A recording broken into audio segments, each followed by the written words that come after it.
नमस्कार यो हो समाचारमा स्वागत छ म मेनुका श्रेष्ठ म शशी नेपाल सुरु गरौँ अहिलेसम्मका प्रमुख समाचारबाट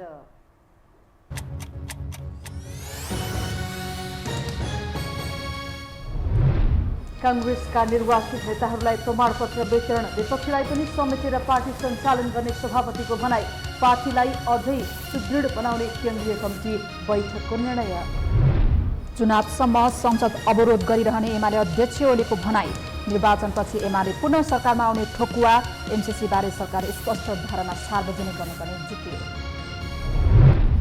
माओवादी केन्द्रको राष्ट्रिय सम्मेलनको तयारी पूरा माधव र बाबुरामसँग पार्टी एकताको पहल भइरहेको प्रचण्डको दाबी ओलीले तेस्रो पटक संसद विघटन गर्न खोजिरहेको आरोप प्रदेश सरकारका गतिविधिले संघीयता धरापमा परेको आरोप भागभण्डा मिलाउनका लागि अनाधिकृत मन्त्रालय र मन्त्री थपिए स्वार्थ केन्द्रित राजनीतिले व्यवस्थामाथि नै प्रहार र एजी रिजन लिगमा हिमालयन शेर्पाको सहजित शासलीय क्लबलाई 3-1 गोल अन्तरले हराए मनाङमन च्याङ्दी र मच्छिन्द्रको गोल रहित बराबरी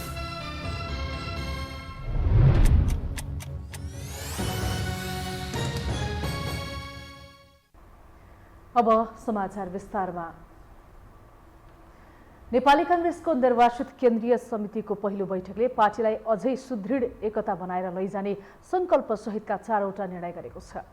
पार्टी केन्द्रीय कार्यालय सानेपामा आज बसेको बैठकले पार्टीको महाधिवेशनमा शुभेच्छा प्रकट गर्ने आउने विभिन्न राजनैतिक दलका नेताहरू महाधिवेशन सम्पन्न गर्न पार्टीको विभिन्न तहमा रहेर काम गरेका केन्द्रीय निर्वाचन समिति सञ्चार माध्यम सहितलाई धन्यवाद दिने निर्णय समेत गरेको छ। त्यसैगरी राष्ट्रिय सभा निर्वाचन प्रयोजनका लागि नेपाली कांग्रेसका उम्मेद्वारहरूको लागि पार्टीका सभापति शेरबहादुर देउबाको हस्ताक्षर प्रयोग गर्ने निर्णय पनि बैठकले गरेको पार्टीका महामन्त्री गगन कुमार थापाले जानकारी दिनुभयो। निर्वाचित केन्द्रीय समितिका पदाधिकारी तथा सदस्यहरूले आजै निर्वाचित भएको प्रमाणपत्र पनि ग्रहण गरेका छन्।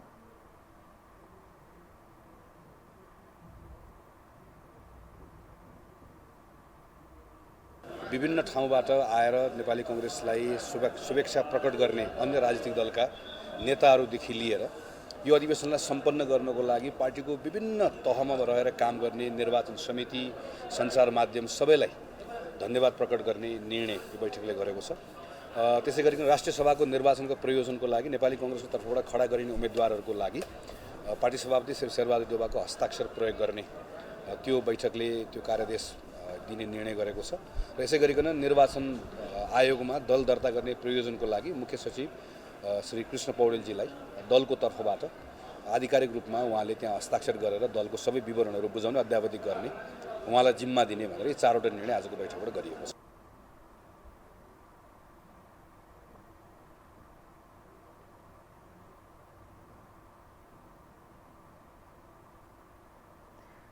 लामो अन्योलताका बीच अन्ततः नेपाली कांग्रेसले आफ्नो 14औं महाधिवेशन सम्पन्न गर्यो। आज नवनिर्वाचित केन्द्रीय समितिको पहिलो बैठकले पार्टीभित्र सुदृढ एकता कायम गर्दै अगाडि बढ्ने संकल्प गरेको छ। तर सभापति देउबाका लागि पार्टीभित्र एकता कायम गराउन भने फलामको चिउरा चपाएसरी हुने पक्का छ। एक रिपोर्ट। मंसिर 24 मा उद्घाटन भएर 27 गते निर्वाचनमा गएको नेपाली कांग्रेसले झण्डै 10 दिन लगाएर सबै पदाधिकारी र केन्द्रीय समितिको मत परिणाम सार्वजनिक गर्न सफल भयो। 16औं दिनमा महाधिवेशनबाट निर्वाचित पदाधिकारी तथा केन्द्रीय सदस्यलाई प्रमाणपत्र वितरण सहित केन्द्रीय कार्य समितिको पहिलो बैठक समेत सम्पन्न गरेको छ। पार्टी केन्द्रीय कार्यालय सानेपामा शनिबार बसेको पहिलो बैठकले पार्टीभित्र सुदृढ एकताको संकल्प गरेको छ। आफ्नो पार्टीका संस्थापक नेता र सबै शहीदहरूलाई स्मरण गर्दै 14औं महाधिवेशनको जुन यसको नारा थियो उत्साह एकता र रूपान्तरणको त्यो नाराको मर्म अनुरूप इतिहासले सुम्पिएको दायित्वलाई आत्मसात गरेर अझै सुदृढ एकता बनाएर पार्टीको अगाडिको यात्रालाई अगाडि बढाउने संकल्प यो बैठकले गरेको छ। यो पार्टीलाई विधानसम्म ढङ्गले कसरी सञ्चालन गर्ने एउटा पनि कुरामा विधानभन्दा तलमाथि हुन कसरी नदिने भन्ने कुरा हो। त्यो तर्फ सचेत रहेर हामीले केही कामहरू सुरु गरिसकेका छौँ। केही दिनभित्रमा ती कामहरू एकपछि अर्को कामहरू गर्दै जान्छ। लामो रस्साकसीपछि सम्पन्न महाधिवेशनबाट 167 सदस्यीय केन्द्रीय कार्य समितिका 134 जना पदाधिकारी तथा सदस्य निर्वाचन प्रक्रियाबाट चुनिएका छन्। केन्द्रीय निर्वाचन समितिका अनुसार आदिवासी जनजाति समुदायका 24, मधेसी समुदायका 11, दलित समुदायका 10, थारू समुदायका 7, मुस्लिम समुदायका 4 र अल्पसंख्यक समुदायका 1 जना केन्द्रीय समितिमा निर्वाचित भएका छन्। पार्टी सभापति देउबाले नेपाली कांग्रेसले स्वतन्त्र र पूर्ण लोकतान्त्रिक विधिमा नेतृत्व चयन सम्पन्न गरेको दावी गरेका छन्। आफू पार्टीमा सबैको सभापति भएको र सबैलाई समेटेर उनीहरूको मतको कदर गर्दै पार्टीलाई अघि बढाउने प्रश्न पार्दै पार्टीलाई एक ढिक्का बनाएर अगाडि बढ्नु विकल्प नभएको बताए। सबैको सहयोग निष्पक्ष रूपमा सबैको सहयोग कुनै चाहिँ जो मलाई भोटाले हालिदिनु मतलब छैन। म सबैको सभापति हुँ, त्यसैले चाहिँ म सबैको सभापति प्रयास गर्छु। मेरो जिम्मा जिम्मेदारी ठुलो छ। सबैको सभापति बनेर सबैलाई चाहिँ कसैले भावना कदर गरेर पढ्न हातै गर्न चाहन्छु र अहिले यसमा सबैको सहयोग हुने विश्वास दिएको छु। गुटगत राजनीतिको चपेटामा फसेको कांग्रेस नवनिर्वाचित कार्यसमिति एक ढिक्का भएर पार्टी हाँक्नु नेताहरूले भने जस्तो सहज पक्कै छैन। पार्टीको केन्द्रीय पदाधिकारी भित्र शेखर कोइराला समूहबाट निर्वाचित समूहसँग मिलेर अगाडि बढ्नुको विकल्प छैन। शेखर कोइराला समूहबाट उपसभापतिमा निर्वाचित धनराज गुरुङले पुरानो ढंगबाट नभई कांग्रेस एक ढिक्का भएर अगाडि बढ्नुको विकल्प नभएको प्रश्न पारे। विधि सम्मत हिँड्ने कांग्रेस, विधान सम्मत हिँड्ने कांग्रेस, चल्ने कांग्रेस र चाहिँ न्यायोचित व्यवस्थापन गर्ने कांग्रेस, त्यस्तो कांग्रेस बनाउन चाहन्छौँ। निर्वाचनको बेलामा प्यानलहरू बन्यो होला, त्यसलाई नै समातेर अब कांग्रेस कहीँ पुग्दैन। त्यस कारणले गर्दाखेरि त्यसलाई त्यहीँनिर विश्राम गरेर नयाँ ढङ्गबाट अगाडि बढ्नु। गुटगत विवाद र नेताहरू बीचको अन्तर्द्वन्द्वकै कारण कांग्रेस कमजोर बनेको छ। सैद्धान्तिक रूपमा बलियो भए पनि देउबालाई सभापति बनाउन सहयोग गरेका कृष्ण प्रसाद सिटौला, रामचन्द्र पौडेल, विमलेन्द्र निधि, प्रकाशमान सिंह समूहलाई समावेश गरी एकसाथ पार्टीलाई अगाडि बनाउन देउबाका लागि सहज भरे छैन। यो हो टेलिभिजनका लागि क्यामेरामा निशान तामाङका साथमा निम्लेकी शेर्पा, काठमाडौँ। नेकपा एमालेका अध्यक्ष केपी शर्मा ओलीले आगामी निर्वाचनसम्म संसद अवरोध रहिरहने बताउनु भएको छ। आज विराटनगर विमानस्थलमा पत्रकारहरूको प्रश्नको जवाब दिँदै उहाँले निर्वाचनबाट अर्को संसद नआएसम्म संसद अवरोध गरिरहने बताउनु भएको हो। ओलीले अवरोध गरे पनि बल जपती संसद चलाइएको आरोप लगाउनु भयो। सभामुखले निष्पक्ष भूमिका खेल्न नसक्दा संसद अवरोध गर्नु परेको ओलीको भनाइ थियो। ओलीले निर्वाचनपछि एमाले पुनः सरकारमा आउने ठोकुवा पनि गर्नुभयो। एमसीसीका विषयमा सरकारको धारणा स्पष्ट रूपमा आउनुपर्ने ओलीले बताउनु भयो।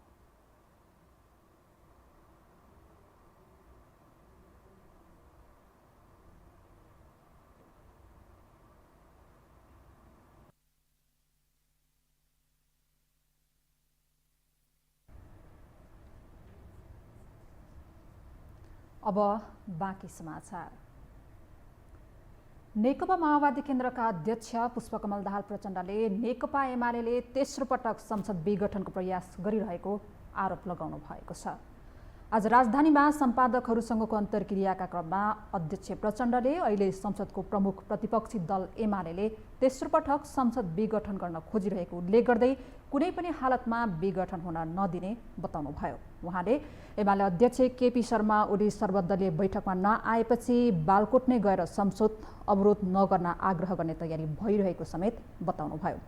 प्रचण्डले माधव नेपाल र बाबुराम भट्टराई नेतृत्वको पार्टीसँग पार्टी एकता र चुनावी मोर्चा बनाउने विषयमा छलफल भइरहेको पनि दावी गर्नुभएको छ।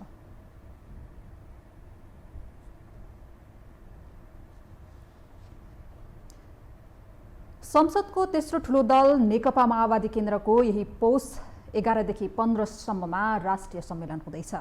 2071मा विराटनगर राष्ट्रिय सम्मेलन गरेको माओवादी केन्द्रले काठमाडौँमा राष्ट्रिय सम्मेलन गर्न लागेको हो। तर राष्ट्रिय सम्मेलनले प्रचण्डको विकल्पमा नयाँ नेतृत्व दिन नसक्ने पक्का पक्की जस्तै भएको छ। एक रिपोर्ट। सत्तारूढ घटक नेकपा माओवादी केन्द्रले नीति र नेतृत्वका लागि भन्दै यही पुस 11 गतेदेखि 15 गतेसम्म काठमाडौँमा राष्ट्रिय सम्मेलन गर्दैछ। 1500 प्रतिनिधिको उपस्थितिमा हुने राष्ट्रिय सम्मेलनले नयाँ नीति र नेतृत्व चयन गर्नुपर्ने हो। तर माओवादीमा करिब 35 वर्ष नेतृत्व गरेका प्रचण्डको विकल्पमा उत्तराधिकारी कोही नभएपछि उनी पुनः नेतृत्वमा दोहोरिने पक्का जस्तै छ। लामो सङ्घर्ष र आन्दोलनको भट्टीबाट खारिएर आएको पार्टी भए पनि प्रचण्डको विकल्पमा योग्य उत्तराधिकारी भेटिएनन्, जसका कारण यसपटकको राष्ट्रिय सम्मेलनले उनै प्रचण्डलाई दोहोर्याउन लागेको हो। विकल्प रहित नेतृत्वमा प्रचण्डले नयाँ परिस्थितिमा पार्टी निर्माण गर्न क्रान्तिकारी विचारका साथ अघि बढाउने बताए। अब 21औं शताब्दीको यो अहिले हामी तेस्रो दशकमा अगाडि बढ्दैछौँ। अब पार्टीले समाजवादी क्रान्तिको रणनीति अन्तर्गत समाजवाद उन्मुख समृद्धिको कार्यनीति भनेको छु मैले, त्यो मातहतमा हामीले अब चाहिँ ठोस रूपमा नै स्थानीय तहदेखि प्रादेशिक र राष्ट्रिय तहसम्म, केन्द्रीय तहसम्म पनि हामीले उत्पादन वृद्धि गर्ने, एक समुदायको हक अधिकारलाई स्थापित गर्ने, प्राकृतिक साधन स्रोतमाथि स्थानीय जनताको अधिकारलाई स्थापित गर्ने कुरा, त्यहाँ व्यापक सामुदायिक मोर्चा बनाएर उत्पादन वृद्धि गर्ने र जनताको जो चाहना छ समृद्धिको त्यसलाई सम्बोधन गर्ने कुरा, प्रादेशिक र राष्ट्रिय तहका मुद्दामा पनि केन्द्रित भएर हामीले छिटोभन्दा छिटो राम्रोभन्दा राम्रो उपायद्वारा आर्थिक विकास गर्ने। माओवादी केन्द्रका अध्यक्ष पुष्पकमल दाहाल प्रचण्ड करिब 35 वर्षदेखि नेतृत्वमा छन्। उनकै नेतृत्वमा 10 वर्षीय जनयुद्ध र नयाँ संविधान जारीसँगै मुलुक संघीय लोकतान्त्रिक गणतन्त्रको राजमार्गमा छ। संघीयता, गणतन्त्र, धर्मनिरपेक्षता र समावेशिताको मुख्य एजेन्डा स्थापित त भए, तर राज्यको चरित्र फेरिएको छैन। विशेष गरी कम्युनिस्ट पार्टी विचारबाट निर्देशित हुन्छ। अझ नेपालको सन्दर्भमा एमाले र माओवादीमा नेतृत्वले जे जस्तो विचार सहितको योजना बनाउँछ सोही अनुसार पार्टी अघि बढ्ने गरेको देखिन्छ। यद्यपि एमालेमा नेतृत्वको लागि भीम रावलले प्रतिस्पर्धा गरे पनि करिब 95% कार्यकर्ताले नेतृत्वमा ओलीलाई अनुमोदन गरेका थिए। त्यस्तै माओवादी भित्र पनि यही प्रवृत्ति दोहोरिने भएको हो। महाधिवेशन होस् या सम्मेलन जे भए पनि ती कर्मकाण्डी कर्मको रूपमा मात्रै रहेकाले नेताले जस्तो नीति र योजना बनाउँछन् सोही अनुसार नीति र नेतृत्व आउने वाम विश्लेषक नरेन्द्र जङ पिटर टिप्पणी गर्दछन्। नेपाली कम्युनिस्टहरूमा विशेष गरेर एमाले र माओवादी दुईटैमा निर्देशित जनवादको अभ्यास भइरहेको छ र प्रचण्ड त्यो मा अब राष्ट्रिय सम्मेलनमा उहाँको विकल्पको लागि कुनै व्यक्तिहरू उम्मेदवार पनि हुँदै छैन र त्यो परिस्थितिहरू पनि देखिएको छैन।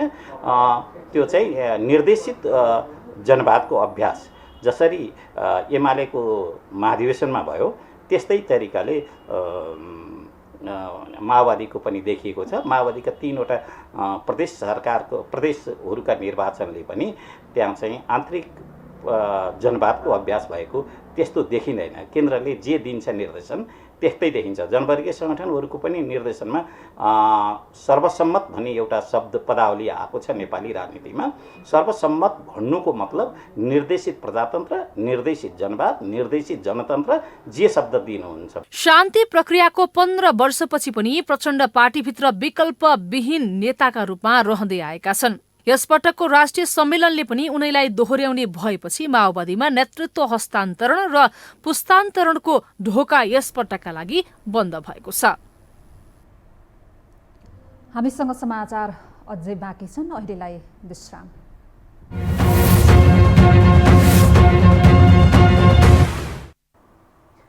विश्रामपछि स्वागत छ। अब बाँकी समाचार। 4 वर्ष अघि प्रदेशहरू बन्दा 7 प्रदेशमा 49 मन्त्रालय तोकिएका थियो।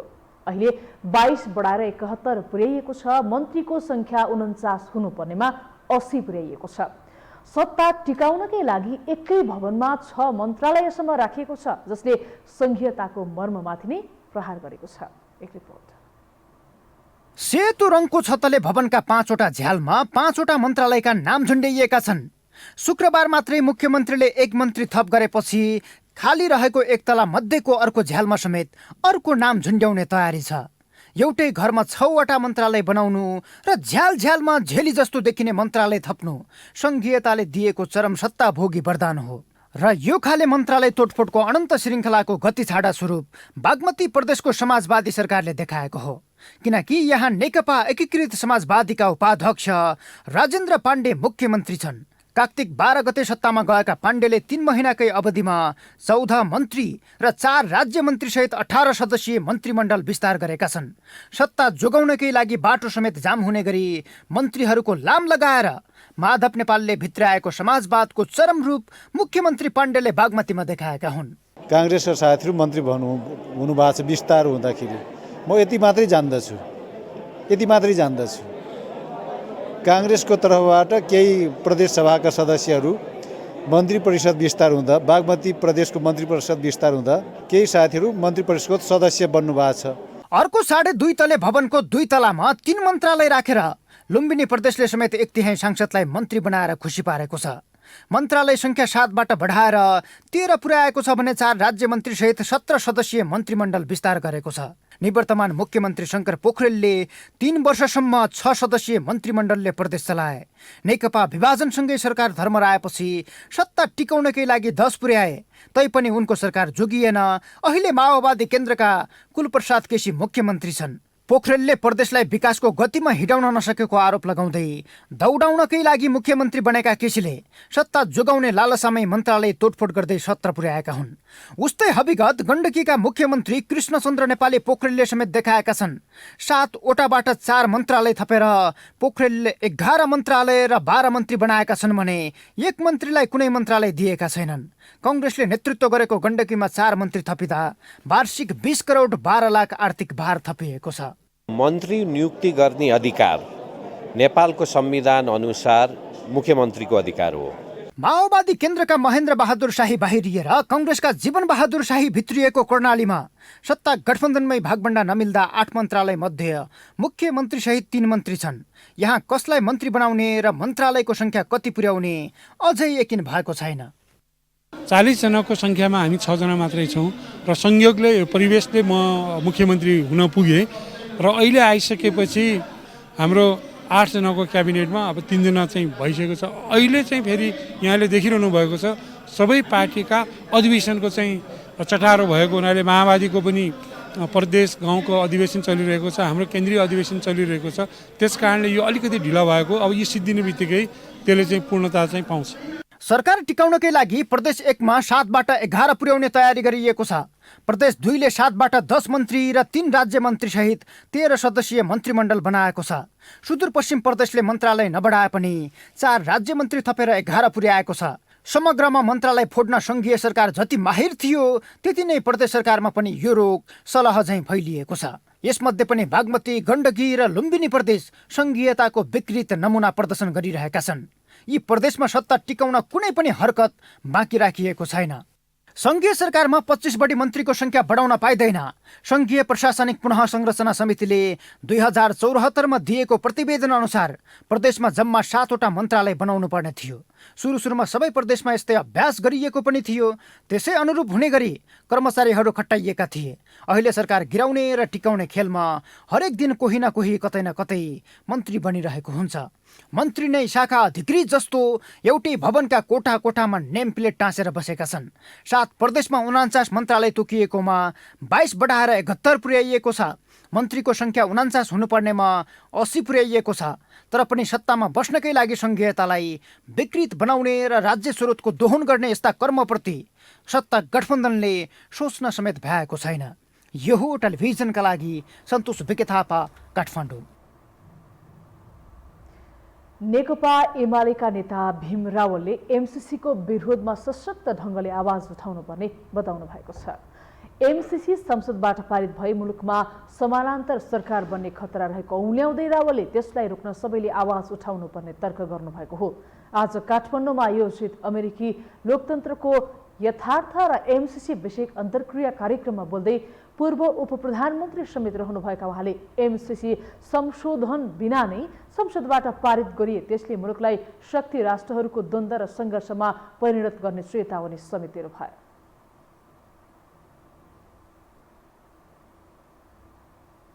नेपालका हाम्रै देशका हौँ भन्नेहरूले भन्छन् यसमा संशोधन हुनै सक्दैन, यसलाई अनुमोदन गर्नुपर्छ।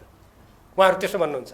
त्यसकारण नेपालमा विदेशी कम्पनीको इसारामा समानान्तर सरकारको स्थिति उत्पन्न हुन्छ। यसबाट हेर्नुहोस्, समानान्तर सरकार अहिलेका दफाहरूबाट भयो होला नि।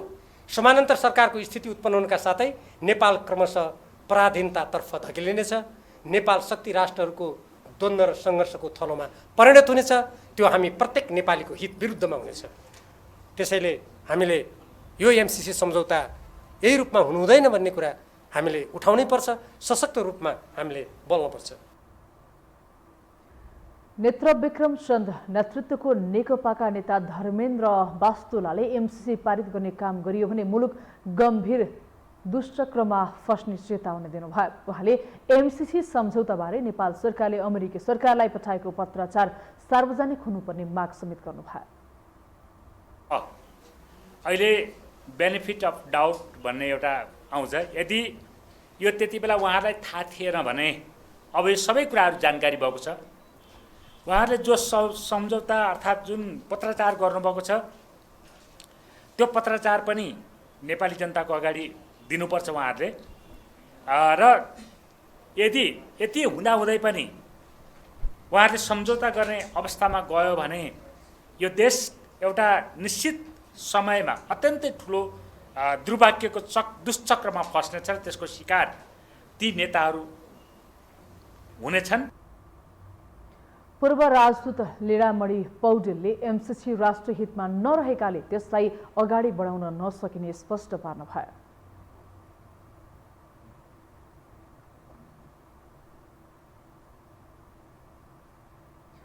क्रिस्चियन धर्मका संस्थापक येशू ख्रिस्ट जन्मेको दिनको सम्झनामा आज क्रिसमस डे मनाइएको छ।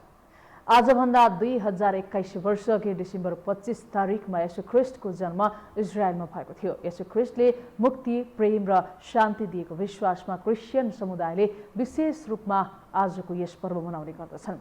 मानिसलाई प्रेम गरेर आएकाले प्रेम दिवस, शान्ति स्थापना गर्न आएकाले शान्ति दिवस र मुक्ति दिन आएकाले मुक्ति दिवसका रूपमा आजको दिनलाई मनाउने गरिन्छ। क्रिसमस डेका अवसरमा नेपाल सरकारले सार्वजनिक बिदा दिँदै आएको छ। यस वर्ष पनि सरकारले सार्वजनिक बिदा दिएको छ।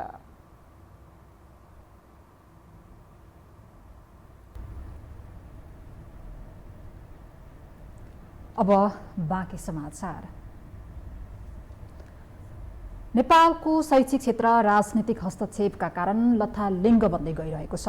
विश्वविद्यालयहरू दिन प्रतिदिन खस्कँदै गइरहेका छन्। कोरोना महामारीका बेला पनि भूमिकाविहीन बनेका शिक्षकहरू विद्यालयमा पठन पाठनमा भन्दा पनि राजनैतिक सङ्घ सङ्गठनको काममा व्यस्त हुनाले पनि यो क्षेत्र थप धराशायी बनेको हो। एक रिपोर्ट। शिक्षकको दायित्व भनेको विद्यार्थीहरूलाई गुणस्तरीय शिक्षा प्रदान गर्दै विद्यालयको गरिमा बढाउनु नै हो। तर पछिल्लो समय शिक्षकहरू नै राजनीतिक दलको सदस्यता लिन तछाट मछाट गर्दा दिन प्रतिदिन शिक्षा क्षेत्र खस्कँदै गइरहेको छ। नेपाली काङ्ग्रेसको 14औं महाधिवेशनमा 300 भन्दा बढी शिक्षक महाधिवेशन प्रतिनिधिको रूपमा सहभागी हुँदा विद्यार्थीहरूको पठन पाठन प्रभावित बन्यो। यसै बेसमा नेकपा माओवादी केन्द्रका अध्यक्ष एवं पूर्व प्रधानमन्त्री पुष्पकमल दाहाल प्रचण्डले शिक्षकहरूलाई राजनीति गर्न नदिए नेपालको पार्टी प्रणाली नै कमजोर हुने अभिव्यक्ति दिए। तर शिक्षक नै राजनीतिमा तल्लीन हुँदा विद्यार्थीहरूमा कति असर परेको भन्ने विषय उनले बुझ्नै चाहेनन्। यता गत मङ्गलबार आरआर क्याम्पस काठमाडौँका एक विद्यार्थी नेताले क्याम्पसको आन्तरिक परीक्षामा चिर चोर्न नदिएको भन्दै शिक्षकलाई निर्घात कुटपिट गरे। उनले पानी भएको स्टलको जगले हानेर शिक्षकको टाउको नै फुटाइदिए। तर विद्यार्थी नेताहरू भने एउटाको उदाहरण दिएर विद्यार्थी अराजक भए भन्न नमिल्ने बताउँछन्। एउटै डालोमा सबै विद्यार्थीहरूलाई चाहिँ हामीले त्यो हिसाबबाट हेर्नु हुँदैन। स्वाभाविक रूपमा तपाईँ विद्यार्थी समुदाय, त्यहीमाथि उच्च शिक्षा पढ्ने विद्यार्थी समुदाय ठुलो सङ्ख्यामा छ। त्यसमा विभिन्न तपाईँको चाहिँ स्वभावजन्य कुराहरूका विद्यार्थीहरू हुन सक्छन्। र चाहिँ आफ्नो गुरुमाथि हात हाल्ने कुरा त्यो एक हिसाबले चाहिँ तपाईँको चाहिँ त्यो विद्यार्थी असल विद्यार्थी भनेर कसैले पनि भन्न सक्दैन। र यो तपाईँको चाहिँ आम विद्यार्थीको ट्रेन्ड यही बस्यो हो कि भन्ने तपाईँहरूलाई त्यो तपाईँहरूले त्यसरी यसलाई हेर्नु हुँदैन। त्यहाँ केही उदण्ड स्वभावका विद्यार्थीहरूले हात हालेका हुन सक्लान्, तिनलाई पनि त्यहाँ चाहिँ कानुनी हिसाबले चाहिँ तपाईँको कारबाही गर्ने कुरा राज्यले गर्नुपर्छ। यो विषयलाई तपाईँको चाहिँ आम रूपमा विद्यार्थी नै सबै उदण्ड भए हिसाबबाट चाहिँ हामीले बुझ्नु हुँदैन। शिक्षक र विद्यार्थी बीच भएको चरम राजनीतिले शिक्षा क्षेत्र डामाडोल बनेको छ। राजनीतिक कार्यकर्ता उत्पादन गर्ने उर्वर भूमि बनेको विश्वविद्यालयबाट धेरै नेता जन्मिए। उनै नेताले यो मुलुकको सत्ताको बागडोर पटक पटक सम्हाल्दै पनि आए। तर त्रिभुमै राजनीति गरेर सत्तामा पुगेका शासकहरू विश्वविद्यालयको कारुणिक अवस्थामा पटक्कै जिम्मेवार बनेका छैनन्। दलले आफ्ना मान्छेहरू भर्ना गर्दै जाने, तर दलले त्यो जिम्मेवारी नलिने, भर्ना गरिन्जेलसम्म मजा, भर्ना गरिसकेपछि त जिम्मेवारी त लिनुपर्छ नि त, त्यसले बिगाऱ्यो भने त आफूले सजाय दिनुपर्छ नि, त्यो पनि नहोला। त्यो अर्को व्यक्ति विद्यार्थीहरू आक्रामक हुने, तर विद्यार्थीको मूल काम भनेर गयो भने त पढ्ने र त्यसलाई अन्तर्राष्ट्रिय जगतसँग चाहिँ आफ्नो क्षमता पुर्याउने, गरेर खाने सिप सिक्ने, यो किसिमको समुदायसँग जोडिने, यो हो नि त। विद्यार्थी पनि मूल काममा भन्दा बाहिरपट्टि दौडिने, त्यो अर्को व्यक्ति। अब त्यसैलाई सहयोग गर्ने प्राध्यापकहरू त्यस किसिमको अर्को व्यक्तिको चाङ छ। अब तर त्यो चाङ छ भन्नु एउटा कुराकानी हो, चाङलाई समाधान गर्न सकिन्छ भन्ने चाहिँ दृष्टिकोणमा राख्छ। अबका दिनहरूमा शिक्षा क्षेत्रमा सुधार गर्ने हो भने सरकारले उपयुक्त नीति तथा कार्यक्रम बनाएर शिक्षकहरूमाथि राजनीतिमा बन्देज लगाउनु पर्दछ। अटेर गरेर राजनीति गर्ने शिक्षकलाई तत्कालै पेसाबाट बर्खास्त गर्ने व्यवस्था नगरेसम्म शिक्षा क्षेत्र सुधारिने देखिँदैन। यो हो टेलिभिजनका लागि क्यामेरामा निशान्त तामाङका साथमा दिलामा ठटाल, काठमाडौँ। पछिल्लो 24 घण्टामा नेपालमा थप 167 जनामा कोरोना संक्रमण पुष्टि भएको छ। स्वास्थ्य तथा जनसङ्ख्या मन्त्रालयका अनुसार PCR विधिबाट 4283 र एन्टिजेन विधिबाट 2164 जनामा परीक्षण गर्दा 167 जनामा संक्रमण पुष्टि भएको हो। यस्तै थप 226 जना संक्रमण मुक्त भएका छन्। संक्रमणबाट थप 1 जनाको मृत्यु भएको छ।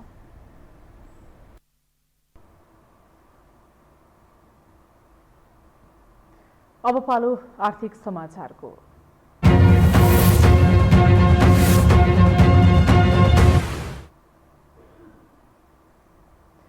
कोरोना महामारी कम भए पनि चालु आर्थिक वर्षमा सरकारले पुँजीगत खर्च बढाउन सकेको छैन। चालु आर्थिक वर्षको पौष मसान्तसम्म 40% खर्च गर्ने सरकारी लक्ष्य भए पनि त्यो अधुरो हुने भएको छ। यस अवधिमा महालेखा परीक्षकको कार्यालय अनुसार 10% को हाराहारीमा पुँजीगत खर्च हुने भएको हो। एक रिपोर्ट। चालु आर्थिक वर्षको पुँजीगत खर्च लक्ष्य अनुसार हुन सकेको छैन। सरकारले पौष महिनासम्म 40% खर्च गर्ने लक्ष्य लिए पनि करिब 10% मात्रै खर्च हुने देखिएको छ। पुँजीगत खर्च हुन नसकेपछि अर्थ मन्त्रालयले पुष महिनाभित्र 30% बजेट खर्च नगरेर रकमान्तरण गरिने चेतावनी दिएको थियो। तर यस अवधिमा 10% हाराहारीमा मात्रै खर्च हुने भएको छ। मूलत बजेट निर्माण तथा विनियोजन गरिएका क्षेत्र आयोजनाको छनौट खर्च गर्ने कानूनी जटिलतासँगै कर्मचारी प्रवृत्तिले लक्ष्य अनुसार खर्च नभएको अर्थविद ज्ञानेन्द्र अधिकारी बताउँछन्। पुँजीगत खर्च बढाउनको लागि चाहिँ कर्मचारी तन्त्रलाई अलिक इफिसियन्ट बनाउनु पर्ने हुन्छ र देशको पोलिसी एकदमै धेरै पोलिसीगत रूपमा केही रिफर्म गर्नुपर्ने हुन्छ र हामीले जुन खालका चलन चल्तीका जुन हाम्रा कन्ट्र्याक्टिङ प्रोसेसिङहरू छ अनि हाम्रो जुन सार्वजनिक खरिद ऐन छ यसलाई चाहिँ समय सापेक्ष बनाउनुपर्छ। जबकि यसको लागि चाहिँ आफ्नो फेभरको मान्छे भनेर पहिलो लकडाउनको टाइममा हामीले 6 पल्टसम्म यसलाई के गरेको थियो, संशोधन गरेको थियो। यसरी फेभरमा बनाउने होइन कि वास्तवमा देशको लागि चाहिने कसरी हो त्यसलाई बनाउनु पर्ने हुन्छ सार्वजनिक खरिद ऐनलाई। अर्को कुरा चाहिँ हाम्रो इन्टेन्सिटी हुन्छ नि, जुन राजनीतिक प्रतिबद्धताको कुराहरू छ, यो कुरा चाहिँ तल गाउँदेखि हाम्रो केन्द्र तहसम्म, स्थानीय तहदेखि हाम्रो प्रदेश सरकार लगायत केन्द्रीय सरकारसम्म चाहिँ यो कुरा चाहिँ सङ्घीय सरकार अथवा केन्द्रीय सरकारसम्मले चाहिँ यदि यसलाई समर्थन गर्ने हो, यसलाई सपोर्ट गर्ने हो र यसलाई नै हामीले अगाडि बढाउने हो भने चाहिँ पक्का पनि गर्न सकिन्छ। महालेखा नियन्त्रक कार्यालयको तथ्याङ्क अनुसार पौष 10 सम्म जम्मा 7.34% रकम मात्रै खर्च भएको छ। अर्थ मन्त्रालयको लक्ष्य अनुसार यस अवधिमा पुँजीगत खर्च 40% माथि हुनुपर्ने भए पनि विकासे मन्त्रालयले पुँजीगत खर्च 10% माथि नपुग्ने देखिएको छ। 6 महिना बित्नै लाग्दा स्वास्थ्य मन्त्रालयले सबैभन्दा धेरै 19% खर्च गरेको छ। श्रम मन्त्रालयले 4%, भौतिक पूर्वाधारले 10%, उद्योगले 7%, ऊर्जाले 10%, कृषिले 7% र शहरी विकासले 11% मात्रै खर्च गरेका छन्। यसरी बजेट खर्च गर्न नसक्नुले सरकारले चालु आर्थिक वर्षमा आर्थिक वृद्धि दर 7% प्रक्षेपण गरे पनि त्यो पूरा नहुने राष्ट्रिय योजना आयोगका पूर्व उपाध्यक्ष दिपेन्द्र बहादुर छेत्री बताउँछन्। पुँजीगत खर्च भनेकै विकास खर्च हो। विकास खर्च हुन सकेन भने त आर्थिक वृद्धिमा त्यसले त सिधै प्रभाव पार्ने भयो नि त। त्यसकारणले आर्थिक वृद्धि 7% हुन्छ भनेर पछि पनि अर्थमन्त्रीले जुन ठकुवा लाउनु भएको छ त्यसको लागि त यति धेरै मेहनत गर्नुपर्छ कि कुरा गरेर साध्य पनि छैन हैन। हुन त उहाँले पछिल्लो चरणमा पौष मसान्तसम्ममा 30% पुर्याउनुहोस् भनेर मन्त्रालयहरूलाई आदेश दिनुभयो। तर त्यो आदेशले कतिको काम गर्छ भन्ने कुरालाई हेर्ने हो भनेदेखि काम गर्ने त फेरि पनि कर्मचारीहरू हुन्। त्यो कर्मचारीहरूलाई विश्वासमा लिन नसक्ने अवस्था रहिन्जेलसम्म यो खर्च प्रगति हुँदैन र अनि राखिएको लक्ष्य पनि पुरा गर्नलाई चाहिँ हम्मे पर्छ। अर्थमन्त्री जनार्दन शर्माले पुँजीगत खर्च नबढाए रकमान्तर गर्ने चेतावनी दिएपछिको समयमा राष्ट्रिय गौरवको आयोजनाको प्रगति 20% भन्दा न्यून छ। उसो त राष्ट्रिय योजना आयोगले आयोजना छनौटमा त्रुटि हुन नदिन योजना बैंक नै बनाएको थियो। पुँजीगत खर्च वृद्धि गर्न यस्ता निकायको समन्वयकारी भूमिका पटक्कै छैन। पुँजीगत खर्च नहुँदा पछिल्लो समय बजारमा तरलता अभाव भएको छ। अर्थ मन्त्रालयले विकासे मन्त्रालयलाई पुँजीगत खर्च वृद्धिका लागि पटक पटक निर्देशन दिए पनि खर्चको प्रगति निराशाजनक छ। हामीसँग अन्तर्राष्ट्रिय र खेल समाचार बाँकी नै छ। अहिलेलाई विश्राम।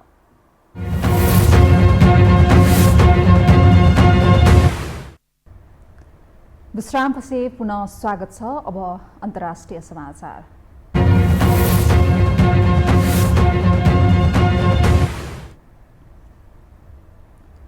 रुसी अधिकारीहरूले अवैध सामग्रीहरू हटाउन नसकेको अभियोगमा विश्व प्रसिद्ध अमेरिकी कम्पनी गुगललाई जरिवाना गर्ने भएको छ।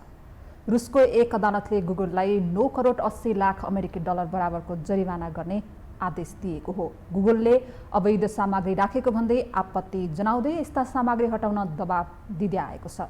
इन्टरनेट सर्च विज्ञापनको क्षेत्र लगायतमा अत्याधिक लगानी गरेको गुगल संयुक्त राज्य अमेरिकाको एक बहुराष्ट्रिय सार्वजनिक कम्पनी हो।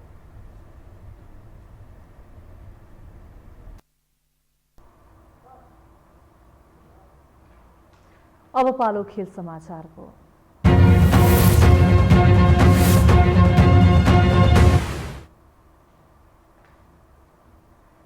शहीद स्मारकी डिभिजन लिग फुटबलमा आज हिमालयन शेर्पा क्लबले च्यासल युथ क्लबलाई हराउँदै सहज जित निकालेको छ। हिमालयनले च्यासललाई 3-1 गोल अन्तरले हराएको हो। हिमालयनको जितमा 2 गोल मुटुम्बा पिस्टनले गरे। जितसँगै हिमालयनले 6 खेलमा 8 अङ्क जोडेको छ। च्यासलले भने 6 खेलमा 4 अङ्क जोडेको छ। त्यस्तै आजै भएको अर्को खेलमा मनाङ मर्स्याङ्दी क्लब र मच्छिन्द्र क्लबले गोलरहित बराबरी खेलेका छन्। अब मौसम सम्बन्धी जानकारी।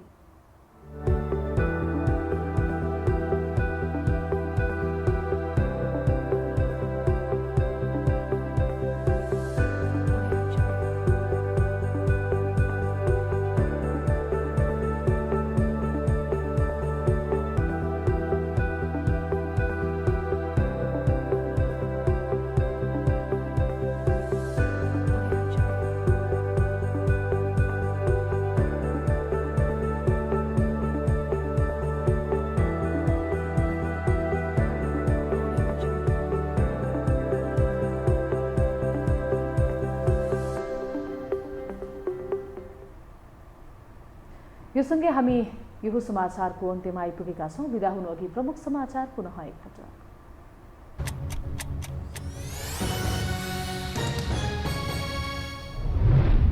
कांग्रेसका निर्वाचित नेताहरूलाई प्रमाणपत्र वितरण, विपक्षीलाई पनि समेटेर पार्टी सञ्चालन गर्ने सभापतिको भनाई। पार्टीलाई अझै सुदृढ बनाउने केन्द्रीय कमिटी बैठकको निर्णय। चुनावसम्म संसद अवरोध गरिरहने एमाले अध्यक्ष ओलीको भनाई। निर्वाचनपछि एमाले पुनः सरकारमा आउने ठोकुवा। एमसीसीबारे सरकारले स्पष्ट धारणा सार्वजनिक गर्नुपर्ने जिकिर। माओवादी केन्द्रको राष्ट्रिय सम्मेलनको तयारी पूरा। माधव र बाबुरामसँग पार्टी एकताको पहल भइरहेको प्रचण्डको दाबी। ओलीले तेस्रो पटक संसद विघटन गर्न खोजिरहेको आरोप। प्रदेश सरकारका गतिविधिले संघीयता धरापमा परेको आरोप। भागभण्डा मिलाउनकै लागि अनाधिकृत मन्त्रालय र मन्त्री थपिए। स्वार्थ केन्द्रित राजनीतिले व्यवस्थामाथि नै प्रहार। र ए डिभिजन लिगमा हिमालयन शेर्पाको सहजित च्यासल युथ क्लबलाई 3-1 गोल अन्तरले हरायो। मनाङ मर्स्याङ्दी र मच्छिन्द्रको गोलरहित बराबर।